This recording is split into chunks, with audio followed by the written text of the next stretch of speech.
అందరికీ నమస్కారం. అది గోసలు ప్రతిరోజు వీడియో చేయమన్నారు వాళ్ళు నన్ను.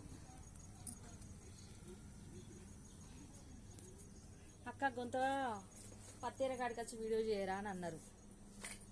మరి నా పను అమ్మో ఈ టైంకు ఓవట్రీ ఇది వరదాకా నేను షాపులు ఉంటిని. ఎప్పుడన్నా వద్దాం వీడియో వాళ్ళు ఇష్టపూర్వకంగా రోజు ఇవ్వమన్నారు, కానీ ఈరోజు తీద్దామనే ఉద్దేశంతో వీడియో చేయడానికి కృషి చేసిన. అందరూ అప్పుడే గబగబ ఎక్కిండ్రు. పాపం అమ్మలు ఎంత చాత కాని వాళ్ళు కూర్చున్నారు. వాళ్ళంతానైతే ఎంత వృద్ధాప్యంలో ఉన్నటువంటి అమ్మ వాళ్ళైతే రోజు పత్తెరబోతాండ్రు. వాళ్ళకి ఎట్లా శాతనైతుందో దేవుడా.